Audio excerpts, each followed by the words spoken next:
Hey everybody, welcome to the channel. WowMax1 here, bringing another Raid Shadow Legends video. And today we're going to be doing a guide on the Dark Fae. I'll be covering the rewards, dungeon basics, key mechanics of the boss fight, how to counter them, and finally giving you an example of both a budget and a speed team that we put together for the boss, and at the end showing you a run for the team that I use to take down the Dark Fae. So with that, let's get into it. So before we get into any kind of mechanics on the boss, let's first, as always, talk about why you should be trying to put together a team to efficiently farm this boss. And the number one reason is the lethal gear set. Dark Fae drops the materials that are necessary in order to be crafting this amazing damage dealer set. It is strict upgrade to Savage, which only gives you 25% ignore defense, whereas this gives you 25% ignore defense plus 10% crit rate, making it one of the most desirable damage dealing sets in the entire game. And the second reason is for the Cursed City rewards. Now, every Cursed City rotation, you can face the Dark Fae up to 4 times, twice on normal and twice on hard, and you can get things like essences to awaken your champions or relic upgrade materials. So now that we know why we're going to be going after this boss, let's talk about the basics. So it's going to be a single boss encounter, but do notice the asterisk there. And the reason for that is that the boss has a key mechanic where she's going to be spawning copies of the team that you're going to be using to engage her. And those are going to be then spawned as ads, and then you're going to have to deal with those. The big problem with those, and the key is going to be how to manage those, is that not only does the boss copy the stats of your champions and their abilities, but also the gear that you bring on them. So the tankier that you build them, the harder it is going to be for you to take down your own mirror copies. Now, I am going to be talking in more detail about how to manage those mirror copies in the key mechanics and the counters section coming up, but I did want to get you thinking about it already, and then just be aware that if you're encountering the Dark Fae in the Doom Tower, there are 2 waves leading up to the boss. So that has considerations for your AI presets for any teams that you're going to be throwing in on auto. And if you're facing the boss in Cursed City, just be aware that on Soul Cross 22, it is a double boss encounter. So now we know why we're doing this. Now we know the basics of it. Let's dive in and actually check out the key mechanics for Astranyx the Dark Fae. All right, so here we go for Astranyx the Dark Fae. So 4 key mechanics, as already mentioned, the most important one is going to be this passive where she puts a 3-turn perfect veil on herself and clones your entire team with stats, gear, and everything, and then uses those as spawns that you then have to deal with. Now, she casts this passive at the very beginning of the fight, and then every time that her dark energy counter reaches 5 counters. You're going to see this underneath her health bar to the left of her abilities. It's right there, a little smaller version of it with the little 1 right there. Every time that she ends up banishing one of your champions, that counter will go up by 1. So what is banishment? So the only non-AoE damaging ability that Astranyx casts is the banish ability. And what it does is essentially takes one of your champions and converts them into one of her clones. So on your side of the field, they will end up as a completely little empty void spot. And then on her side of the field, you will see your champion represented as a spawn that you then have to defeat. As soon as you defeat that champion, your champ will then respawn back on your side of the field. If she does banish one of your champions, her dark energy counter goes up by 1. And every time Astranyx does banish a champion, she's going to be attempting to put True Fear on the rest of your team. Now, her second passive is that she receives 50% less effective turn meter reduction.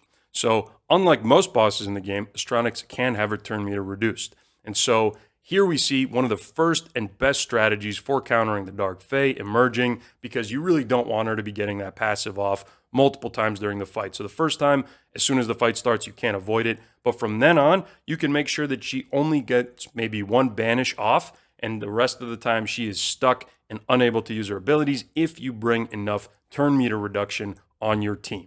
So other than the banish, Astranyx also is going to be doing multiple AoE attacks, attempting to place Leech on your team. She's going to be doing an ally attack with mirror copies that are on her side of the field that's going to deal 25% more damage based on how many copies are going to be joining it. And finally, she has a multi-conditional AoE attack based on the affinities of whatever champions that you're bringing on your team. So depending on your exact team composition, this ability can either be supremely annoying or completely useless. So let's say you were to bring an Inquisitor Shamael and a whole bunch of Void champions, then this ability would basically just be doing nothing except giving you turn meter ramp because of Shamael's passive. If, however, you're bringing all Spirit Affinity champions and your team overall doesn't deal that much damage, then suddenly she's healing by a huge chunk every time that she's using it. So you should definitely consider bringing heal reduction in that case if your Spirit Affinity champs are your best way to tackle this boss. Or if you're bringing, for example, all Magic Affinity champions, but you have virtually no buffs for her to steal, then again, not a very effective ability. It all depends on your composition. So now that we know all the key mechanics that Astranyx brings to the fight, let's talk about how you can counter them and take down the Dark Fae. Number one on the list, cannot stress this one enough, do not bring extremely tanky or survivable champions to your composition when you are going to tackle the Dark Fae. Now, most of the places in the game, especially in wave-based content like Doom Tower, you are going to want to have some insurance, maybe bringing some kind of a reviver that's got a good HP pool, defense, maybe high resist. If you end up bringing that to Astranyx, you are setting yourself up for failure, unfortunately, because of that mirror copy mechanic. Now, instead of bringing those tanky reviver champions, all you have to do is strike a balance between your team still being able to do good AoE nukes to take down the opposing mirror copies and do enough damage to Astranyx while controlling the boss and having enough survivability in order to make it through the encounter. It's a difficult balance to strike for a lot of accounts, and it's one of the reasons that Dark Fae is one of the toughest bosses for a lot of people when they first encounter it. So now getting back to the list, again, top of the list, number one is no tanky champions for your team, not for this fight, no thank you. Beyond that, it's all just about how you're going to manage those ads. So you can either go about it one of two ways. You can either go the crowd control way, so you can bring in crowd control and then whittle them down and take them out, or you can just do one good nuke setup and take them all out in one fell swoop.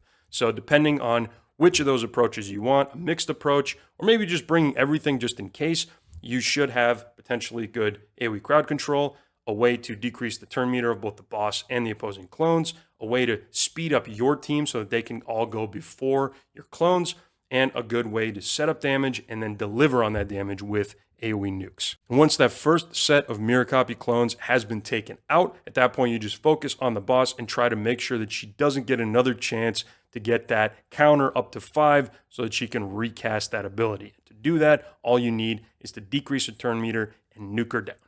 So now that we've seen the counters, let's take a look at an example concept behind a team that's going to be able to tackle the Dark Fae. So number one, as always, checkmark, no super tanky champions have been brought onto a team. Then you're going to want some champion that's going to help create a speed discrepancy between your team and the opposing mirror copies. So somebody that's got a TM boost or somebody that's going to be able to crowd control the opposing team. After that, you want good nuker support. So maybe somebody like a Lydia or somebody that's going to be putting relevant damage increasing debuffs on the opposing team, like decrease defense and weaken. After that, you want an AoE nuker, and then you're going to want a champ that's going to be able to reduce turn meter on the boss so you can have a smoother time once the ads are gone. Those are the 4 key roles, and after that, the last one that I added there is a flex spot. That can either be a second nuker, a good single target nuker for the boss. It can be extra CC, it can be extra turn meter, increase or reduction, whatever you need at that point for the team to be successful. So now that we have that framework in mind for how to build a successful team against the Dark Fae, let's take a look at both a budget and a speed team that we can use to take out Astranyx. So for the budget team here, we've got High Katoon there as a turn meter booster, making sure that this team goes ahead of the clones. We've got War Maiden there to set up our damage dealers. We've got Allure there as both a damage dealer, turn meter reducer for the boss, and as crowd control for the opposing clones with her sleep. We've got Royal Guard there, who has a lot of damage and also brings good turn meter reduction. And then that last spot can either be another AoE nuker like Kale, or potentially somebody that can bring some heals and additional turn meter boost like Apothecary. And for an example of a speed team, we have Eostrid there, who's great at both decreased speed, decreased turn meter, heals. Fantastic champ for this boss encounter. Lydia there as damage setup. Newt, one of the best boss nukers in the entire game. Tholen there is a great AoE nuker, also great boss damage, and Armon's there as crowd control. Every champ you see there, former fusion or earnable in the game. So now let's take a look at the team that I use to farm Doom Tower hard on floor 120 for the Dark Fae. Now the team that I have here, you may be looking at that Krisk and thinking, wait a second, didn't he say no tanky champions? Exactly, but tanky really is a relative term based on how much damage a champion can receive. So I'm actually confident in my damage dealers, my 2 Teoxes in this case, that they can cut right through the Krisk. I've tuned this team very specifically, so I'm not worried about him surviving their onslaught, and that's really all that matters for the sake of this team. So let's go in and see how it works. Again, we are going to be dealing with the 2 waves in Dark Fae, so in terms of my AI presets, we'll go over those in just a moment, but we have my damage dealers doing whatever they want on the first wave. For the second wave, there is a reset coming in from Fady for the A3 that was used by Teox.